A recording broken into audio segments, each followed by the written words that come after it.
Hey everybody, Josh here. It seems that Rhett Conversations is destined to do this at least once per season. This is going to be part one of Young Avengers, the Kieran Gillen run. Fortunately, it's kind of broken up into two easy to digest parts, and so we went ahead. But when originally recording, we ran 3.5 hours after editing, about 3 hours. So found a good place to break it up, so catch us in 2 weeks for the second part of this episode. But in the meantime, enjoy and take it away, Vandello.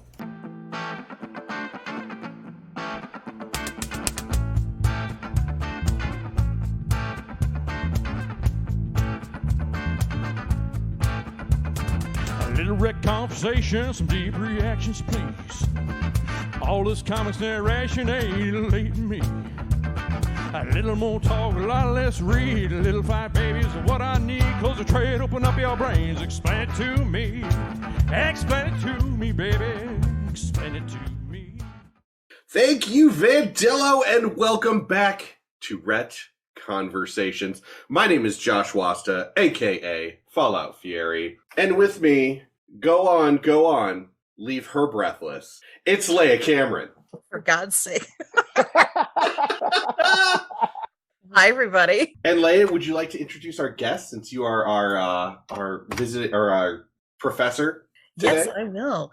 Our guest today is the absolutely fabulous, wonderful, brilliant, and talented Joseph Witkowski. Hi, Joe. Hello, hello, hello. Oh, so excited to have you on here, Joe. Welcome. You beat me to it because we were about to say the same thing at the same time. Y'all are too sweet. We love you. I love you too. It's been a very long time since we've seen you face to face. We need to, get a graphically novel trip down to the Big Easy. Yeah. I mean, Hell there yeah. may or may not be a vacation that I'm doing this year in August, the 2nd through the 9th to Chicago. Oh, On tour. Yes. I'm going on tour to go to an aquarium. I love aquariums. Oh, you're gonna go to Shed? Yeah, of course. My boyfriend's never been, so I'm taking him. Okay. Excellent. This is way off track of the show, but I have a little confession. I am scared to fucking death of aquarium. What? Really? There are a lot of things that I can do, but having the crushing weight of millions of gallons of water with only a piece of glass separating me and that water and all of the creatures within freaks me out. I go only for my nieces who live in Omaha, and if you've ever been to the Omaha Zoo, there is like one of those tunnels Oh. that is at the very bottom of the aquarium where you walk through and it's just like you are in a glass tunnel. Yeah, I have gone through that for them. But Fair. Very fair. scared to death of them. That's legit. I understand it. I don't share your same fear, but I get where you're coming from. Yeah, well, I mean, yeah, it's So, like, the first time I went into it, I started texting people like bequeathing my belongings. Oh no. Like, I was like, if I don't come out of this, you get my TV. Like, Oh no. oh dear. Oh dear. so those types of things aside, today we have a super exciting story as well as a super exciting guest. Yes, it's true. Before we get started discussing Young Avengers, Joe, would you like to tell us a little bit about your history with comic books? You know, if you got into them, when you got into them, and what you read, and what you're interested in. Okay. I will always say I am a Marvel versus a DC, but so I blame cartoons. This X-Men original cartoon, y'all. Yeah. So growing up, we didn't have a lot of money, but like had friends who had comic books. So it was that always like go to your friend's house. I remember when Spawn started. And so I'm in middle school reading Spawn, like, what? So stuff like that, and then always just being kind of aware of what's happening in the Marvel universe. And thank God for Wikipedia, because I have gone on so many like character-based wiki walks. And Oh, yeah. I thought like Jean Grey for life. Like I know she's a mess, but that level of drama like appealed to my young gay heart. Like she was evil Galadriel before I even knew about that was going to be a thing for me. So Very nice. I have encouraged a lot of people to take the fire walk from Jean Grey over to Emma Frost if you want some high level drama. oh my god, they're like it's such a great, beautiful soap opera. And part of me is like, just kiss already. Yes. You don't need Cyclops. Like, no one needs Cyclops. No one. No one needs. No one. Sorry, Scotty. Scotty doesn't know. But then, Start. And luckily, there are so many great like websites that are doing like recaps of what's going on currently. Like, I haven't read any of House of X and this new like world, but I'm vaguely aware and really, really into the Hellfire Ball gala thing. Nice. Yes. I'm like, give me all the outfits. So on this show, we have not done the Hellfire Gala, and it will have to be me presenting because Leia has a very strict no more X-Men. Will she present? Could we just toot or boot the looks of the Hellfire Gala? Oh, yes. Make fun of the clothes. Would you do that, Leah? I would do that. I would 100% do that. There you go. That's fantastic. Because they're making it a yearly event. They did it last year, and they're advertising now. This summer, they're going to do another Hellfire Gala. Oh, that's so cool. So yeah, but for House of X, Powers of X, we did do that show. So we do have an episode that will bring you up to speed on House of X, Powers of X, and what's going on with it. Oh, that's and I had to do that one, so I can tell you that it's a little messy, but we got there. We got there in the end. Much like almost all the X-Men storylines. Yeah. That's why I have a strict Josh does the X-Men now policy on this podcast. very fair. So Joe, so other than Jean Grey, are there any that that you make sure to kind of keep track of, keep tabs on?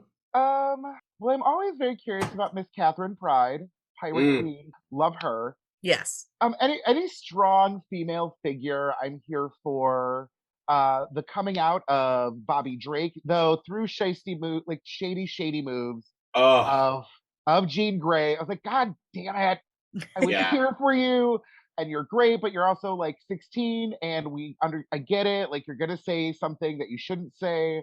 Don't out your friends. That's not cool, Jean Grey. Well, if you like strong female characters, we do have the story for you today. Yes. They are here, and they are here in.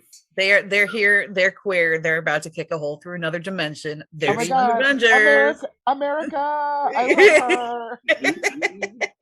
She's so great. She's so great. So I did want to make sure that we are talking about this before we start this presentation. This is going to be a great episode to share with your friends who may not be into comic books, but follow the current arc of the MCU, both the TV shows and the movies, because all these bitches have shown up or about to show up. This team has Wiccan and Speed, who are Wanda's sons, the kids that show up in WandaVision. Amazing asterisk to be placed later. Yes. It has Miss Kate Bishop, who recently just showed up in the Hawkeye series. It, as you said, has Miss America Chavez, who everyone gets to meet soon when the new Doctor Strange movie drops. And it has Kid Loki. So let's get into it. This is how Rec Conversations works. Our professor today is Professor L, Miss Leia Cameron. So she's going to take Joe through this comic. Joe can stop at any point, pull the emergency brake on the entire show, and ask a question. Silly, irrelevant, or, maybe we'll actually stumble upon some comic book questions. I, as the other professor, it is my job then to answer Joe's question. If I can't, I may phone a friend up to Leia. If neither of us can answer it, the answer is comic books. So, Professor Al, please take it away. Okay, so we are doing Young Avengers, the Kieran Gillen and Jamie McKelvey run. So really, technically, it's not the first Young Avengers story. It is a kind of pickup where they left off, and focuses. It's pretty much a standalone story arc told over 3 short volumes, 15 issues, and I can't tell you how much I love this. It's incredible. So we start off with a absolutely gorgeous shot of Miss America Chavez, kind of soaring over the streets of what looks to be New York City, but she is on Earth 212. And we'll talk a little bit about this Earth later, because it will come up, but not until we are at the very end. The purpose of her journey today, as she is descending into Koreatown 8, is she's meeting up with Kid Loki. And Kid Loki in this actually looks a lot like, if you saw the Loki series, actually looks a lot like the actor, like pitch perfect. So if you need a visual for that, that's what he looks like. And this was 2013. Yes. This was written in 2013, and that's actually a good point. Thank you for bringing that up, because we're gonna come across a lot of stuff. Kieran Gillen loves pop culture, and we're gonna come across a lot of stuff that pretty much make this a snapshot of nearly 10 years ago, like 2013 to 2014 is when this was written, and it feels like it, but not in a bad way, but it definitely shows, and it was done by design, per Kieran Gillen himself. So they are meeting up at a Korean restaurant, and Kid Loki is devouring meat, and this is a common theme throughout the entire book. He wants to meet up with Miss America, basically to propose that Billy Kaplan, otherwise known as Wiccan, otherwise known as Scarlet Witch's magical son, he's getting a bit too powerful, and he's got the potential to be even more powerful than his mother, which is saying a lot if you know anything about the Scarlet Witch. But he just kind of low-key proposes, like, hey, what if he just didn't exist anymore? What if we just kind of, killed him? And Miss America, of course, does not react to this very kindly, and starts just kicking the absolute shit out of him in the middle of this Korean restaurant. But prior to doing so, she notifies the waitress that she's good for the damages. She'll pay for it. And just starts whipping his ass. So the waitress tries to stop her after she throws him through a window, and she's like, oh my god, he's just a kid, and she's like, no, America's like, no, he's a god, like, stay out of it.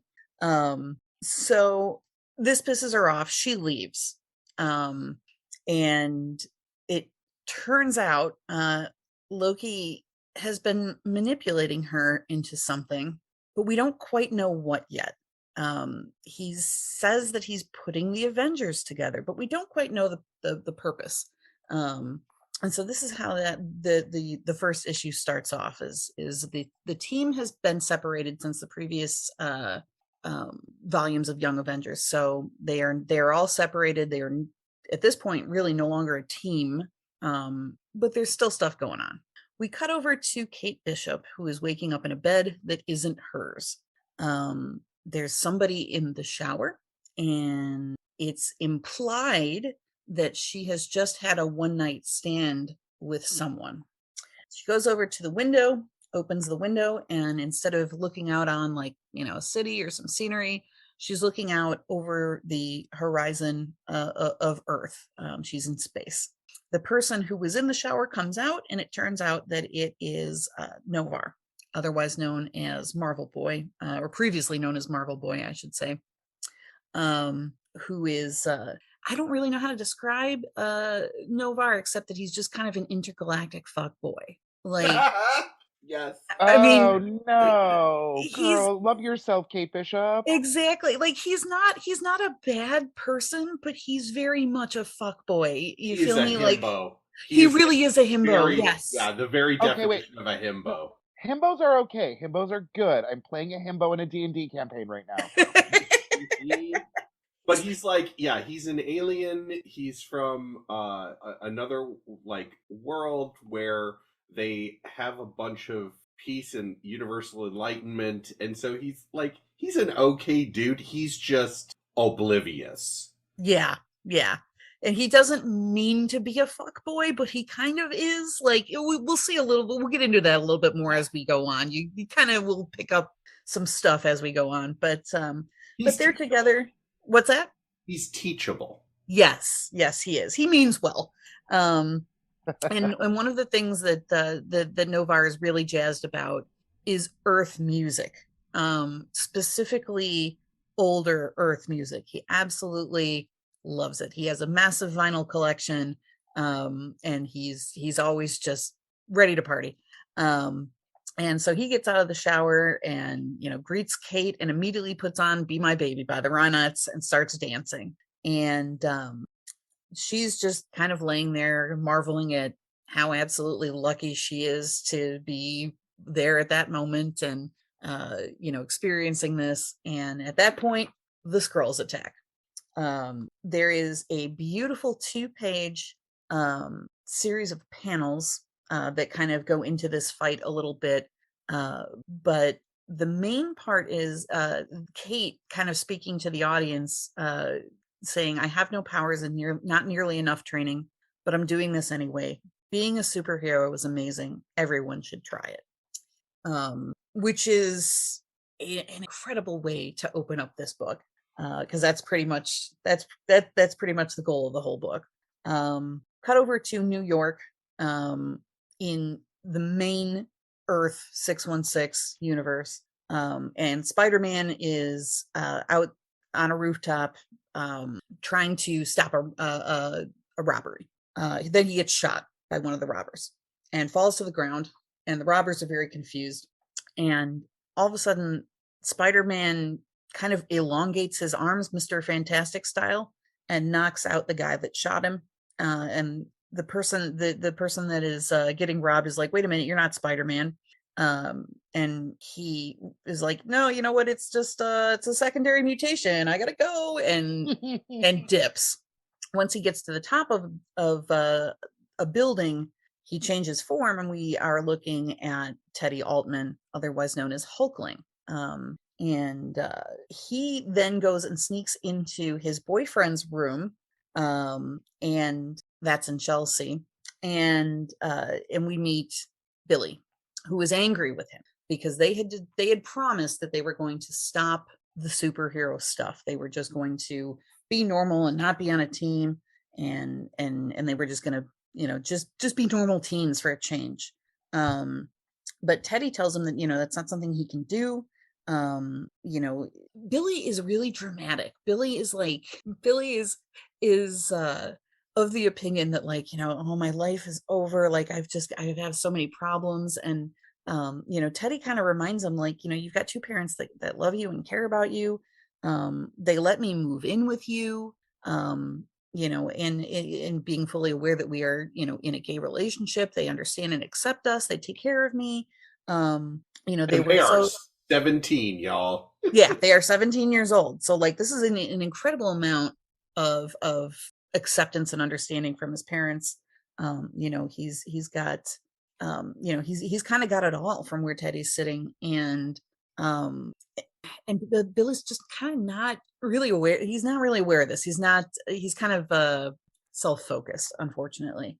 Weren't we all at 17? Right? And I'm I have all this amazing cosmic magical power to focus on me. Right. Exactly. It's very clear in this book. Kieran Gillen is very good at writing teens, you know, like the teen drama, like, oh, my life is so tough, I'm in this cosmic, you know, reality warper, and like things are hard, you know. Like get it together, Billy.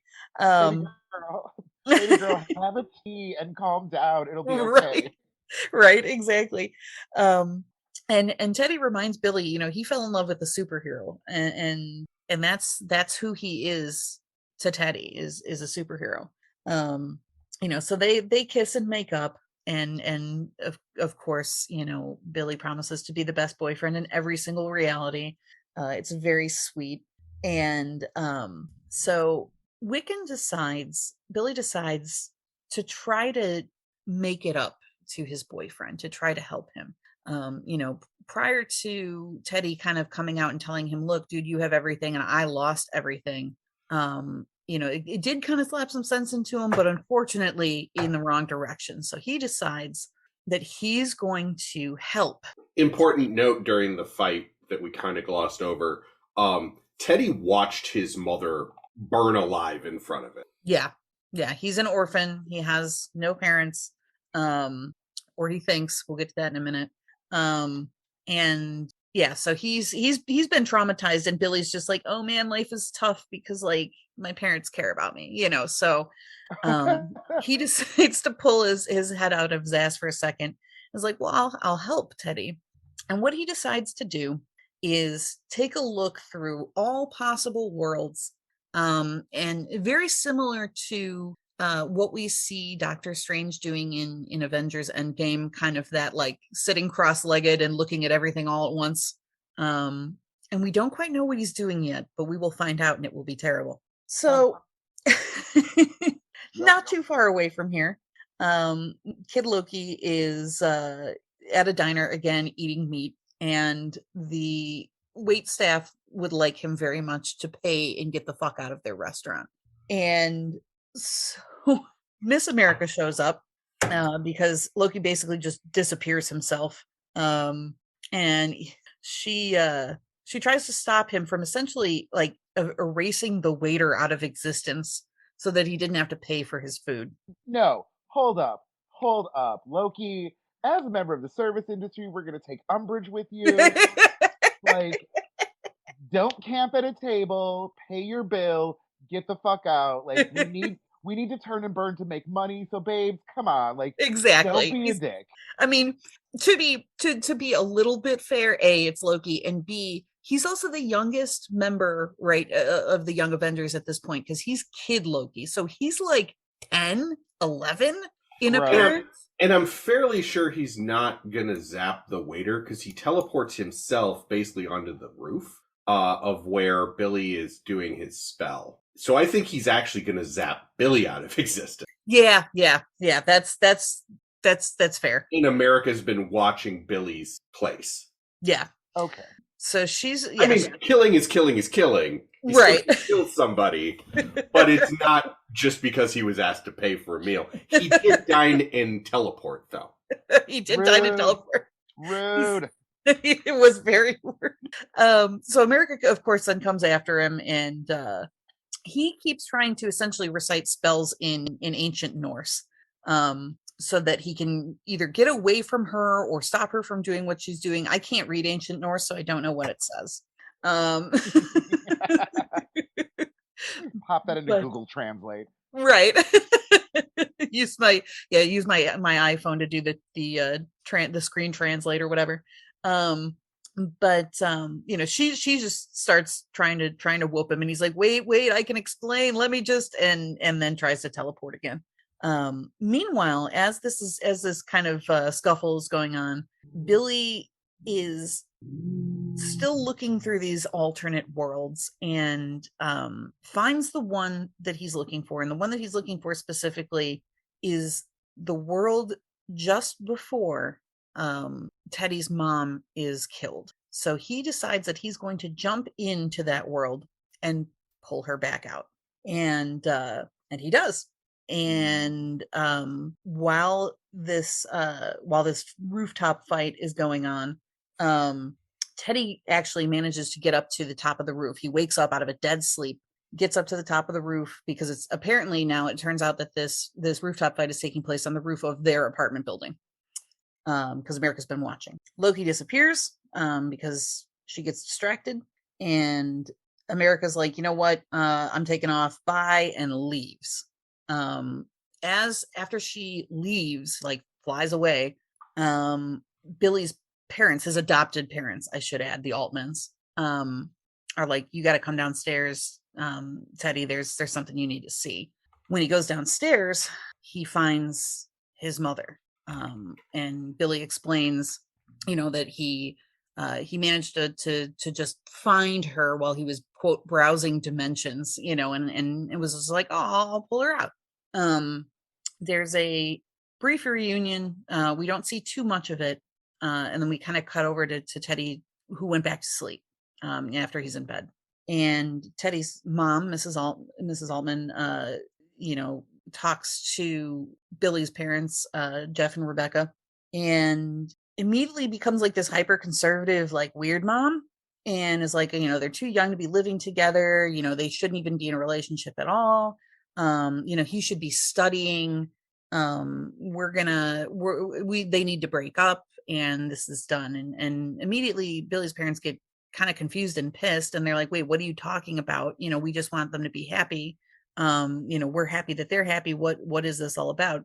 And this woman sort of turns into, it's hard to describe how the art looks, but she reaches out to both of them with what looks like a silly putty type arm. It's very Clayface from Batman the Animated Series. I will be honest, I'm cheating and I'm looking at her right now. Yeah. So it's sort of like this kind of silly putty colored goo and she gets both of the parents, and that's bad. In the face. Right in the face. Over some fruit plate. Yeah. Because if you're gonna do it, might as well have fruit. Yeah, but you're not gonna be able to use that fruit again. No, it's not gonna be good. No, there's no amount of washing that can get that goo off. No. So in the morning, or actually almost noon, Billy comes to check on Teddy and is like, hey dude, are you okay? It's almost noon, you want to get up? And he tells Billy straight up, look, I'm scared. If I get up and my mom is there, either she's there or she's not there. And I don't really know how to feel about this. And so Billy is like, all right, you know what, just come downstairs. We'll talk about it. And they do. They go downstairs, and the parents are all sitting there around the breakfast table. Teddy's mom is cooking something. And they sit down and immediately notice that something is off. Billy's dad is reading the paper, which doesn't seem normal for him because he has like a what's called the Stark pad, which is basically an iPad, which is implied that's how he gets his news. He doesn't read the physical paper. He reads, online articles. It's really unusual for him to have a paper. And then Teddy's mom is like, hey, no talking at the table. Sit down, and, also you guys got to stop hanging out on the rooftops at night. You should be sleeping, and, be quiet. Don't say anything, and starts kind of being real strict and tells them straight up, like, you guys need to break up. He's too young to have a boyfriend. Maybe in a decade or two he can have a boyfriend, but not right now. He's busy. When you're 27. Right. I mean, fair. And so this terrifies Teddy, and he's like, what the hell is happening on? What the hell is going on? And even now, like, Teddy's parent or Billy's parents are acting weird, and they're just sort of, yes, she's right. We only want the best for you. This is very good. Mom is sewing. Dad is reading the newspaper. Very weird. And so we should move to Stepford. Right. and Billy's like, I gotta cut this shit out, and starts to try to send her back to where she came from. And it doesn't work, which is very, very weird and very, very bad. Billy is extremely powerful and does have essentially Wanda's power set. So when this weird lady, who is now almost certainly not Teddy's mom, turns to them and is like, "Oh, I don't think so. I won't be going back."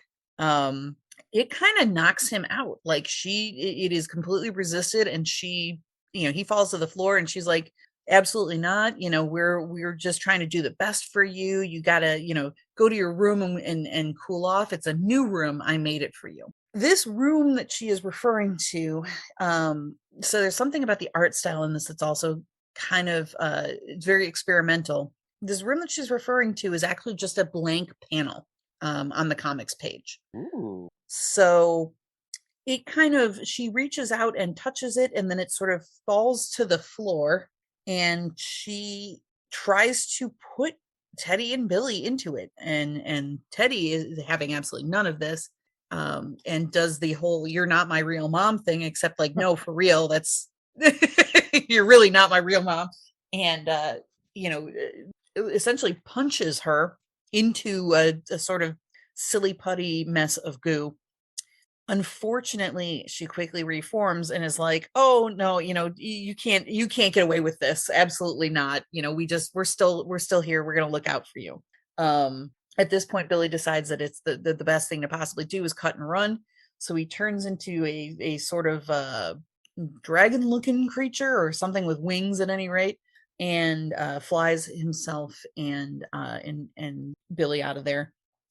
And that's how the first issue ends. Like, that's it. It's a lot. There is a point, because he goes through the side of the building, like bricks and everything falling into the street, and the fake mom stands at the hole looking out, and random dude on the street is like, "Kids, huh, Miss Altman? Always trouble at that age." And she's like, "Oh, we were all young once. They'll learn." But as she's saying that, the window and brick on the side of the building reforms. Yeah. So it fixes itself. Things are very bad. Things are very bad and not normal. So my current takeaway is, hey, you're being a dick about your life being great and your boyfriend's not so great. Maybe don't try to resurrect his dead mom. Maybe take him to a nice dinner. Right. Like, flowers would have been fine. What is this? Like, what is this nonsense? Some jewelry, if that's your thing. Don't bring back someone's dead mother.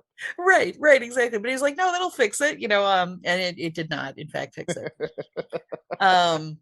So they when they fly off, and when they land, they are right in front of Avengers Mansion. And so they walk in and are like, these are the only people that can help us. We need adults. Basically, we need an adult. And he explains, he actually meets up with specifically Wanda, Scarlet Witch, and Cap, although there are several other Avengers there as well, and X-Men as well, that too. So he explains everything to them, and it is like, "Hey, can you help us? Like, I fucked up so bad. I brought back this guy's dead mom, and now she's like not really her, and she's evil, and this is really bad. Can you help us?" And Wanda's like, "Yeah, absolutely. No, we can help you. We're here for you." And then turns around and is like, "Here you go, Ms. Altman. These here's the kids you're looking for. Hope they didn't scare you too much when they ran away. Why don't you stay for coffee?" And in the background, you can see this silly putty goo kind of taking over all of the all of these adults.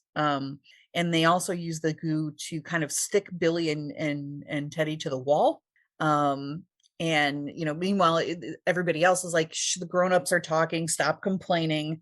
And they're like, "Hey, let us go. This is really bad. Can't you see what's going on?" And they're like, no, like, let's have coffee and talk about, mom stuff.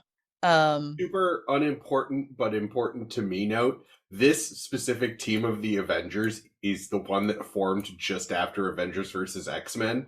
So it is the Uncanny Avengers. And it is. Yes. So it's half mutants and half Avengers, and I love it. Yeah, it's pretty great. It's Wolverine, Cap, Havoc, Scarlet Witch, Rogue, and Thor.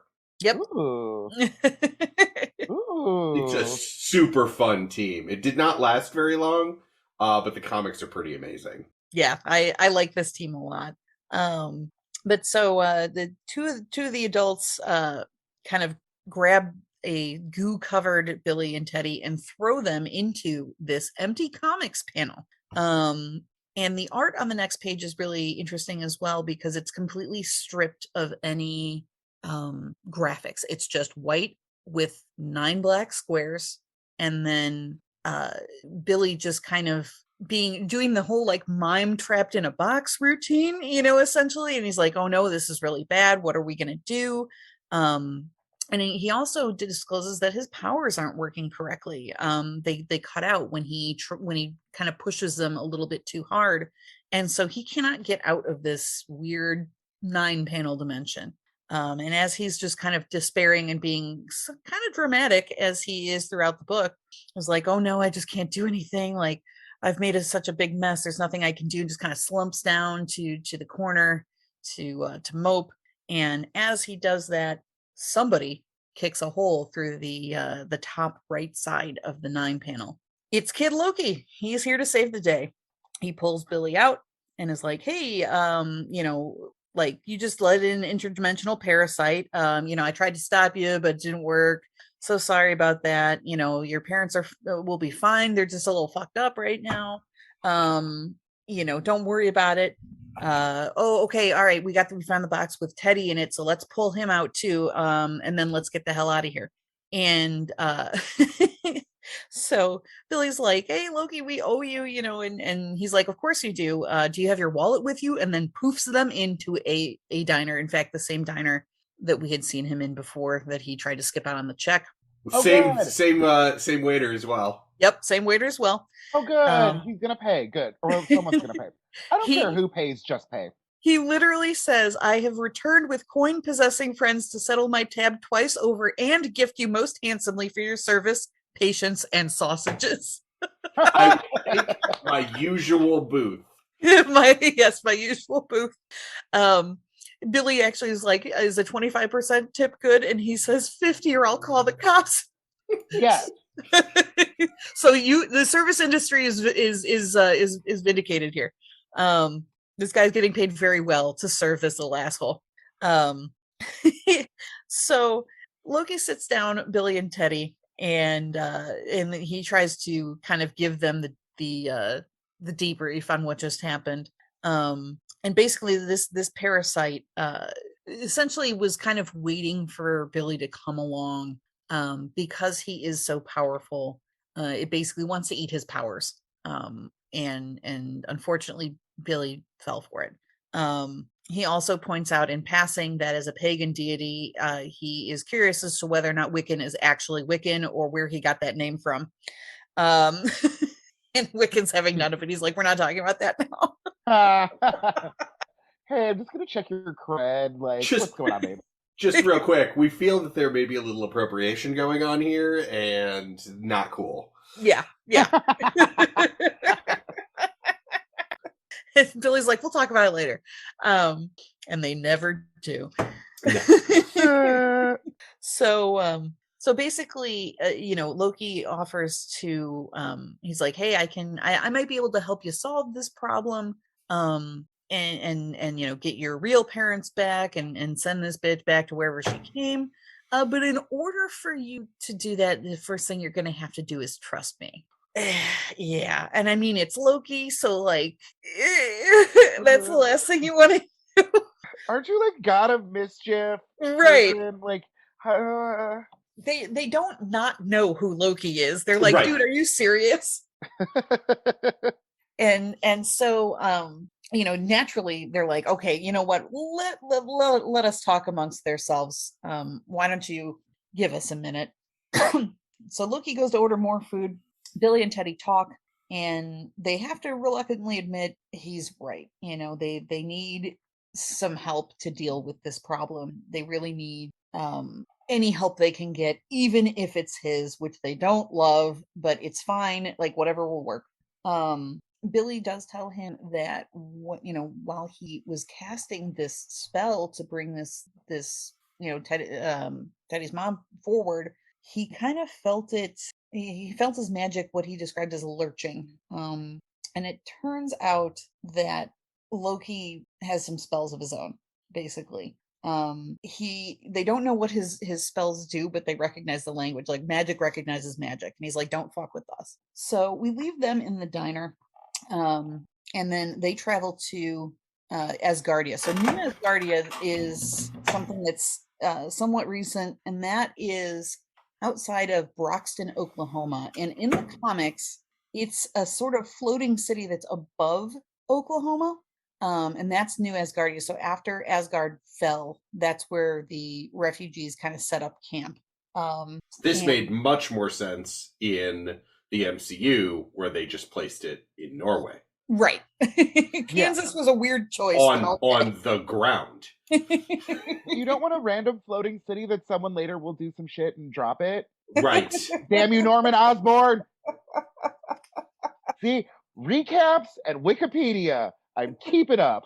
So they've taken Loki to Asgardia, and Loki's not really jazzed about it.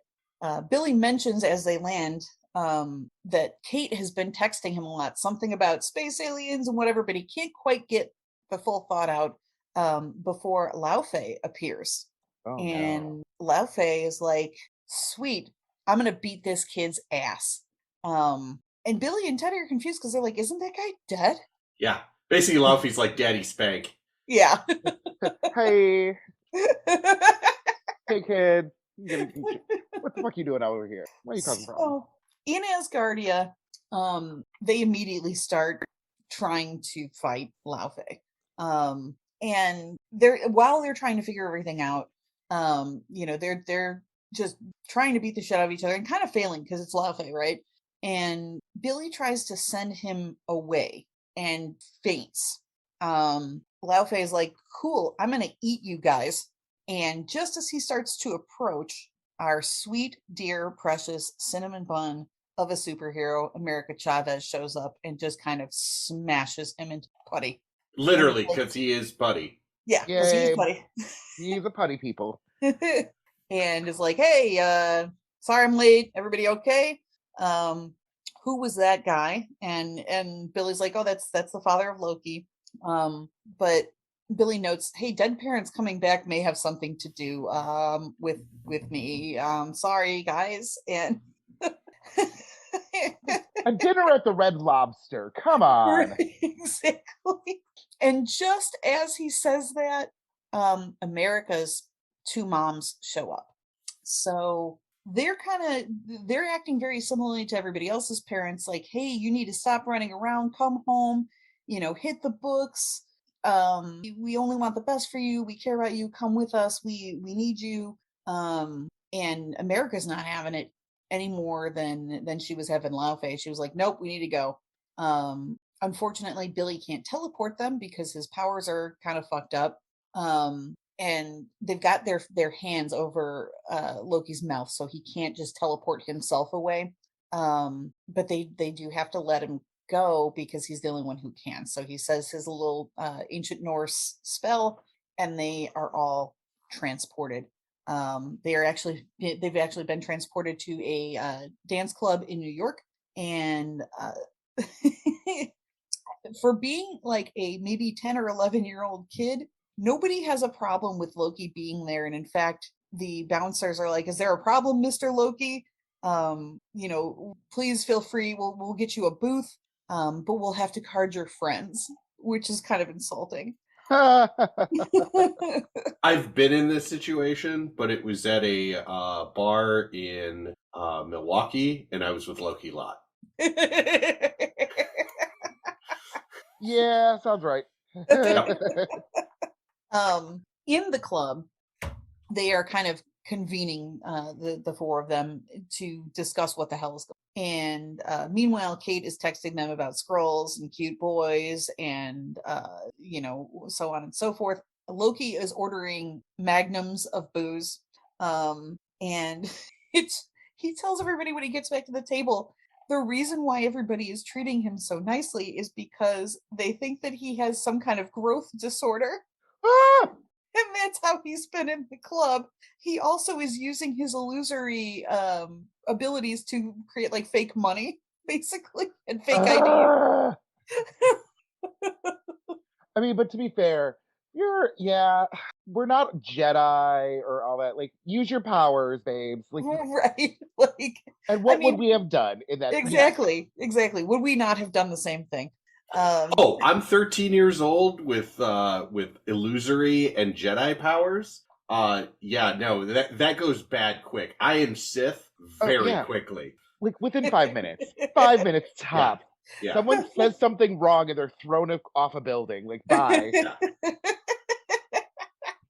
So I'm kind of on Team Loki, by the way. So I'm here for it. That's legit. Also, you have to be evil to have Force lightning. Yes. And I want lightning. Right? You never know when you may need to start a car. That's right. Very true.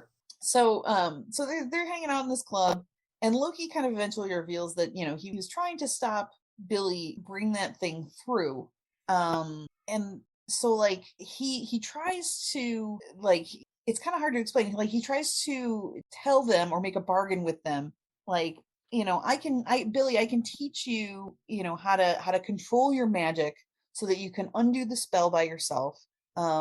Or there's a faster way, because that way could take years if I try to teach you how to use your powers and train you essentially in how to become a better reality warper. But the faster way is just to give me all of your power for 10 minutes. Naturally, Billy is very suspicious and is like, absolutely the fuck not. And everybody else is like, absolutely the fuck not. So Loki is like, okay, listen, have you ever seen Game of Thrones?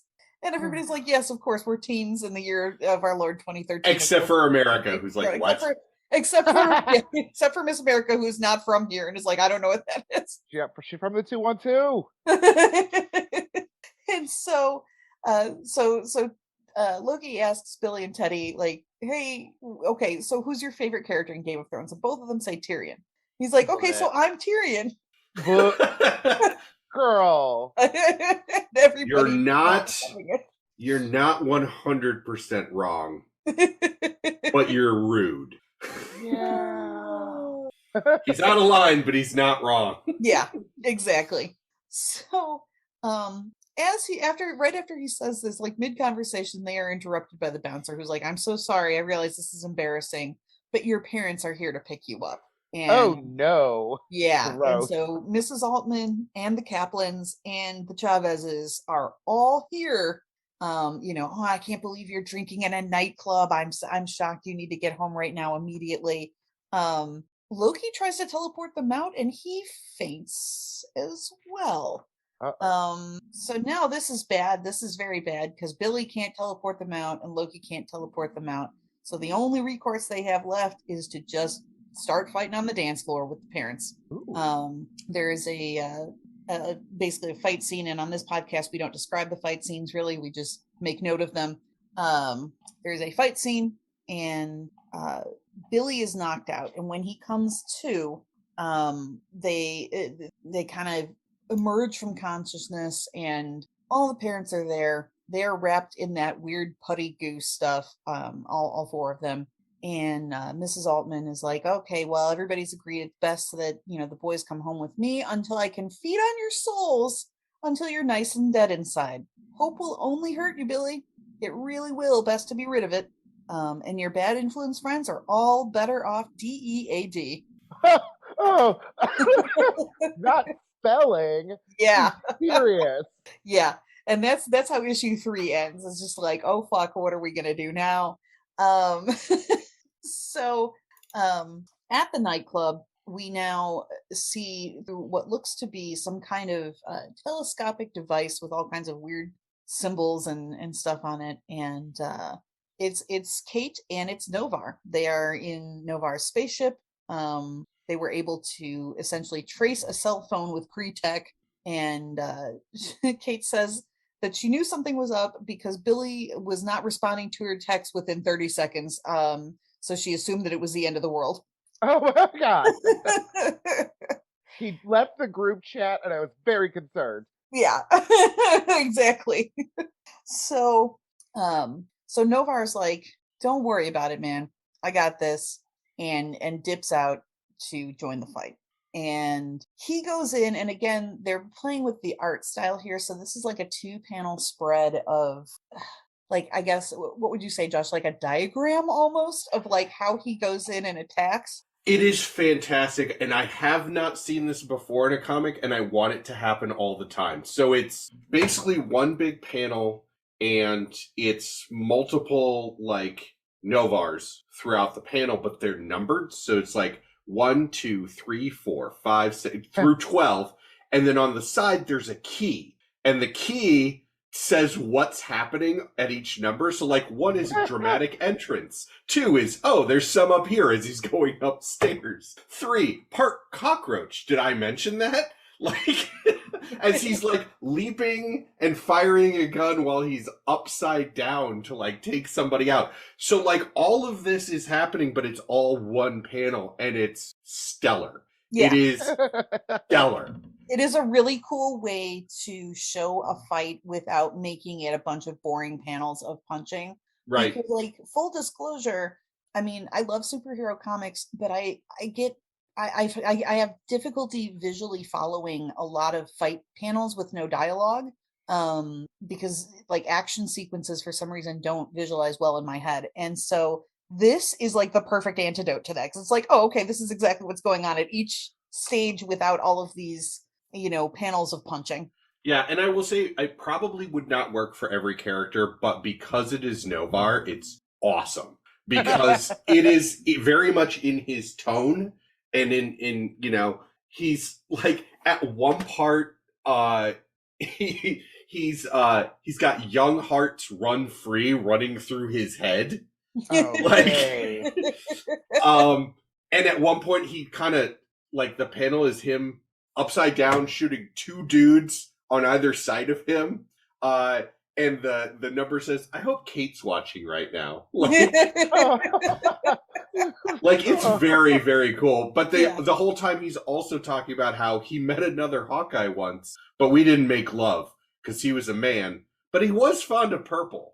Like, oh gosh. He was a pretty good shot for a human. Right. Oh, and then he lands after all of this and just looks at the 4 Young Avengers and goes, come with me if you want to be awesome. Oh, Jesus. Right? Oh, you are a himbo. Exactly. Oh, yeah. I love it. Yeah. So, that's exactly what happens. He fights everybody. He's like, come with me if you want to be awesome. And so everybody starts fleeing out the hole that he's essentially punched through the building to get into the fight. And Kate notices, as she's kind of ushering everybody out into the spaceship, like, holy shit, these people are reforming. Like, they were goo and now they're reforming into people again, and it's really disturbing looking on the panel. So just as she does that, Novar is like, Kate, I know it's a little soon, but I'd like you to meet my parents. And unfortunately, now his parents are in the mix too, or his quote unquote parents. So we got 2 Kree conquerors. Yeah. Yay. Yeah. One of them, the former Captain Marvel. So that's bad. That's super bad. And they, they're like, holy shit, we gotta go. What's going on? Half the team doesn't even, or half the folks here don't even know what the hell is happening. And especially because Novar's parents were dead, and he doesn't understand this at all. Oh. And so it turns out that infected parents reform if they are parents who were previously dead. If they are parents who are currently alive, they're just kind of possessed, is kind of the deal with that.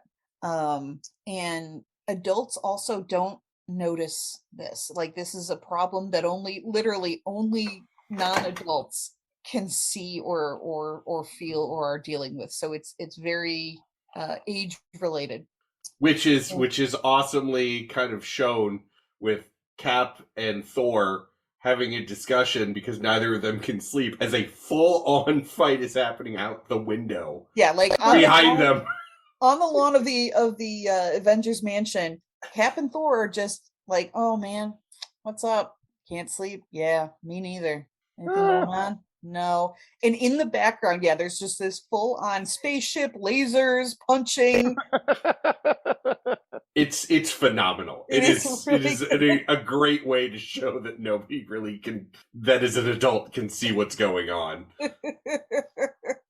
So, one of the parents manages to like kind of blast a hole through the ship and takes Billy. And Hulkling is immediately like, absolutely not. Novar informs everybody that they hit one of the engines and they're losing power and he's going to try to take it down for as soft a landing as they can. I will make a note here that they are called Kirby engines. Yep. And the Kirby engines, this is not relevant to the story, but it is very sweet. The Kirby engines run on imagination. Oh. Yeah. So that was a nice little nod to Jack Kirby there. So, Hulkling is preparing to go after Billy, and Loki's like, I'm not surprised that you really do love him. I'm not surprised about that. He is a reality warper after all. Oh, no. Yeah. And Hulkling is like, wait, what do you mean? And Loki's like, oh, no, nothing, man. I'm just saying, like, I can totally empathize. Like, it's so hard to be able to change reality. And it's problematic, not just for yourself, but for everybody around you.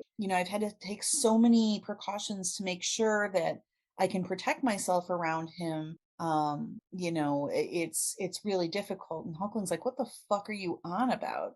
And Loki goes on to explain, like, isn't it just such a coincidence that the long lost heir to the Skrull Empire is at the same school in the same city that this reality warper happens to be at, and he also happens to be gay, and he also happens to be, impossibly in love with you. How convenient.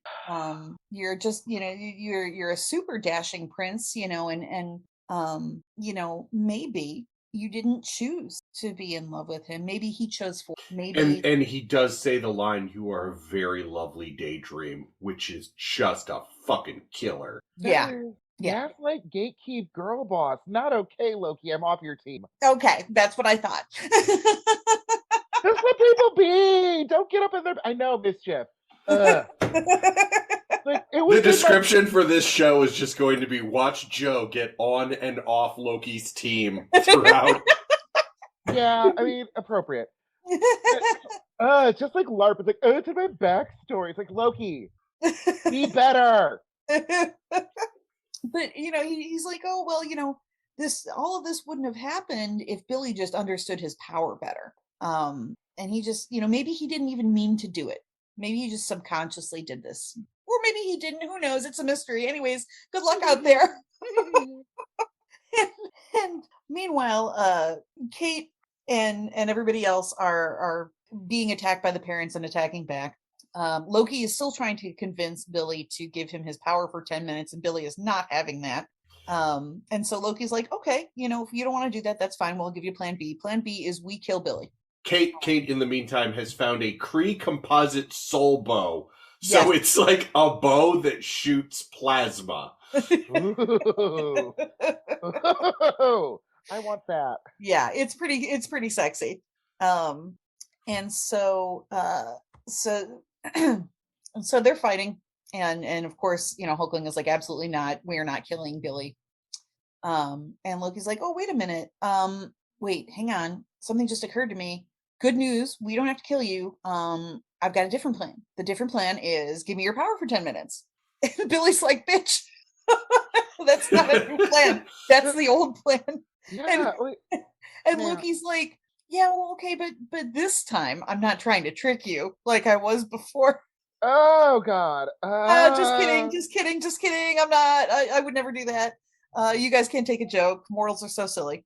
There's no time to explain. Just loan me the power. And actually, America is like, he has a point. You've got about 30 seconds. before the parents reform and come back at us again. And I don't know how much longer we can keep this up, since nothing we're doing is really affecting them. They're just reforming. And Loki does manage to kind of sneak over to Billy and whisper to him, do you want your boyfriend to snap your neck to save everybody's lives? Because he doesn't want to do it. And Billy is like, fuck. So he is like, okay, Loki has my powers for 10 minutes. And Loki's like, cool, thank you very much. And disappears. Duh. And everybody is just looking around at this like little green wisp of smoke hanging in the air from when he disappeared. And they just completely silent, like, you gotta be fucking kidding me. And Billy's like, sorry, my bad.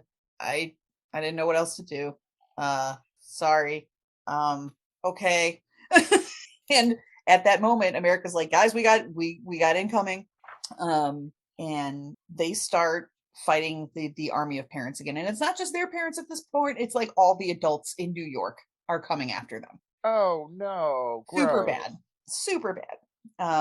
Billy has decided to take this time while everyone else is, fighting these weird putty people, to be dramatic again. And he's like, oh, I really wish, if I could cast one last spell, I would wish I was somebody better, but it's too late. I can't do that. Wouldn't do anything. It never works when I try it. I need to add here, I love Wiccan, but this character in this comic is so like hand to forehead dramatic. He's like, well, the only way at this point out is, if I die, the spell ends. The mother parasite is banished. Everything ends. This is my responsibility. So I'm gonna kill myself. Oh, baby girl. Yeah, so he takes like this little space pistol off the wall of the inside of Novar's ship and puts it under his chin, and says, I'm sorry, Teddy. And then it cuts over to Loki, who is talking to us, question mark? Yeah, directly to us. Directly to us, suddenly Okay. breaking the fourth wall about, he's the bad guy. And so this gives us a little bit of backstory. Prior to this run on Young Avengers, Kieran Gillen did Journey into Mystery, and there was this whole plot line where I will read directly like the summation.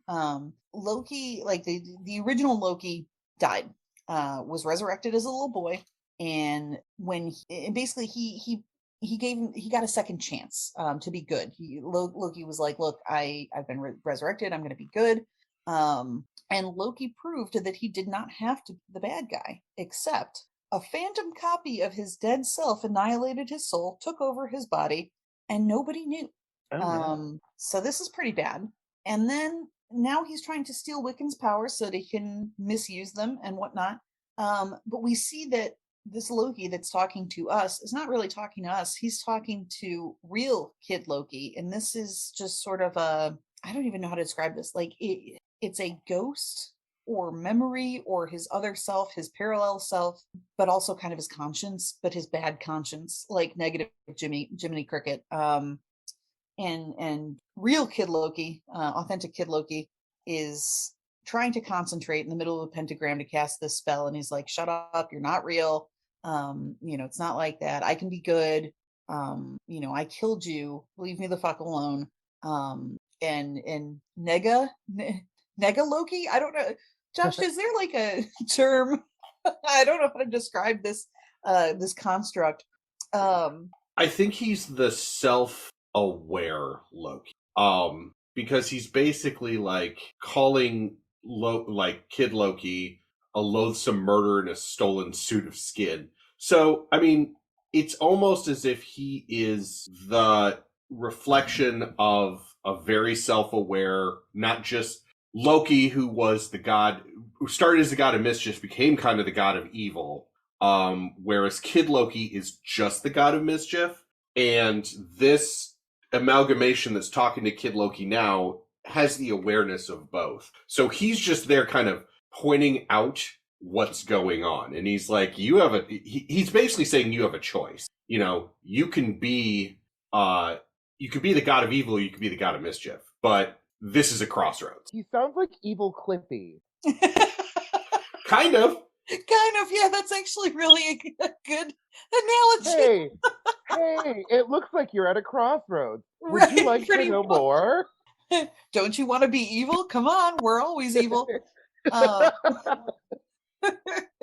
Right, but basically he's like, you have all this power. If you steal this power for yourself, you basically go back down the same road that OG Loki did. You'll be the villain. Or, you can be a, capricious little punk, but you have not crossed into evil. And he even says he's a guilty conscience. yeah. So he's not telling him not to at any point. He's just kind of there to point out, poor you. Yes, this is a decision that you have put yourself into this point yet again, just like the old Loki did. And, just kind of highlighting, I know you came here to basically take his power, but as a guilty conscience, kind of my job to point out if you do that, you're just basically Loki 2.0. Yeah. Yeah. You learned nothing. Right. Exactly. And Loki does come to the conclusion, like, I know what I want to do, but my wants have proved a poor master. God damn it. I guess I gotta go do this. And we cut back over to where Billy is just about to literally shoot himself in the fucking head, and Loki just kind of poofs into the joint and knocks the gun out of his hand and is like, hey, plan A before plan B. Like, no need to do that yet. We're like, I'm working on it. It's good. You're good. And meanwhile, back at the fight, they're mid fight, and Hulkling notices that his hands are kind of glowing blue now. And then when he hits somebody, it's actually effective. And all of the kids now have this power. They all have this kind of blue glow about their weapons or their bodies or what have you. That's actually being effective towards keeping these things at bay. Basically, Loki has turned them into living counter spells that are able to kind of shatter the enchantments.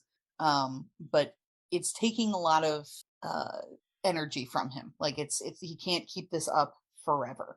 And we got to take out the parents. The parents are the big concern here because they're the most powerful. So they all go after their respective parents, while Loki is kind of sitting in this pentagram, just holding on tight. And so he sort of releases the power to buy them a few seconds, and they manage to get back on the ship. So they get back on the ship, and Novar lets them know, hey, these are imagination engines. They're sparked by belief. We can't get out of here until you guys start believing in something, basically. And Billy turns to Hulkling and takes his hand and says, hey, we're going to make it. And the ship takes off. It's very cute. Saved by the power of love. It's very Sailor Moon. Very Sailor Moon. And the parents, meanwhile, retreat. They're like, hey, okay, we'll get him next time. It's all right. Loki has passed out because of this power usage. And so he comes to, and I was like, oh, great, we're all still alive. And he lets them know that basically this parasite, it keeps adults blind to what's happening. And if you're a parent, specifically, if you are a parent, you automatically are essentially recruited by her. They can't resist her power. Like if you're an adult, you just can't see. But if you're a parent in particular, you've now been kind of turned into an evil parent. The constructs of the parents they only activate when they're near to where the parents died. But if you die, I guess, in space or spread across the multiverse, you are everywhere. So as long as they're anywhere, the parents can come and find them. But as long as they manage to stay away from them, everything will be fine. Easy enough. So the plan to get everybody righted again is now being discussed, and Loki is trying to convince them, like, hey, look, your parents are under a spell. They can't, you don't, because Billy wants to call his mom, and then he's like, don't call your mom. They're not going to comprehend what's going on because they're infected. And Kate turns it over and is like, hey, look, if you can just drop us off somewhere, we can get back. And Novara's like, no, absolutely not. I'll stand by your side, you and your friends, because you promised to explain the Earth custom known as hot makeout. Oh no. America is pissed because they're now kind of tied together by this spell, and and Loki's like, hey, look, you can leave if you want. She's like, you know better than that. You know that I can't leave, but I've got my fucking eye on you. Billy does try calling his parents anyways, even though he's been told straight up that they're not going to know what's going on. And so he basically is like, I'm gonna be gone for a while, don't come after me, and hangs up on them. And Teddy reassures him like, hey, look, because he's like, this is all my fault, this is my mistake, I gotta clean it up. And Teddy's like, hey, look, we'll do this together, we'll get this figured out. At this moment, Kate walks up and is like, look, I gotta tell you, after Cassie died, so Cassie Lang stature in the previous Young Avengers series, she was killed, and that's what split up the team. And he's like, we all agreed that we weren't going to do any more superhero stuff, but actually I was spending some time with Clint, and I gotta, and Billy just kind of interrupts her and is like, hey, look, you're a superhero, Kate, you've always been a superhero. I guess we are all superheroes. And that ends the first arc of the series. So do you have any questions? Okay, I have a couple. Let's start with, why does America put up with all their fuckery? Because at the end of the day, she's actually a good person, although she really does not want to be. America for me is like feeling like every sensible lesbian in like a mid-90s, early 2000s gay movie. Yes. Is just like watching the queers, like the main gay male, like make really dumb decisions and is like, I can't help you because you're dumb, but I'm still gonna be here for you. So yes. I'm like, does someone slap one of these? Billy, stop it. Use your words. Don't resurrect people without consent. But slapping him doesn't do any good because at one point he's going to kill himself. So it's not like. Why is Billy the whiny, bossy bottom of the relationship? Because he's 17, queer, and a bitch. Yeah. He's kind of he's the dramatic gay. Like, we've got Teddy, who's just like Teddy isn't quite a himbo, but he's more. He's the bear. Yeah, he's the bear. Dave Stalin type, and then you got dramatic twink, and then you have, of course, the great trope of chaotic bisexual in the form of Loki. God forbid a bisexual person just be like cool and normal. No, they have to cause mischief and shenanigans. I mean, is that not what we do? Point to me where that's incorrect. My cis white ass is just sitting over here. No comment. Yep. You're the Novar in this situation. I am. So I'll himbo my way out. I'm gonna go be awesome over here. Bye. So that's the end of the first arc. That has been the first part of Young Avengers. Please tune in 2 weeks to find out if Joe will stay off of Team Loki, jump back on Team Loki, and what will happen with all of our newfound favorite Avenger friends. But until then, take it away, Vandello.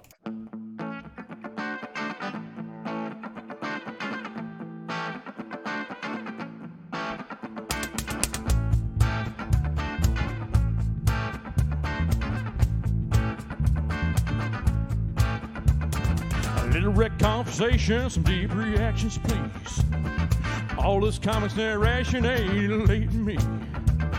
A little more talk, a lot less read. A little fight, baby, is what I need. Close the trade, open up your brains. Explain it to me. Explain it to me, baby. Explain it to me. Explain it to me, baby. Explain it to me.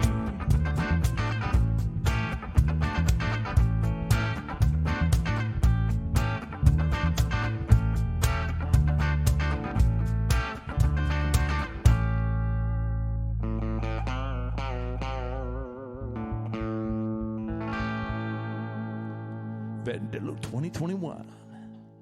Bye.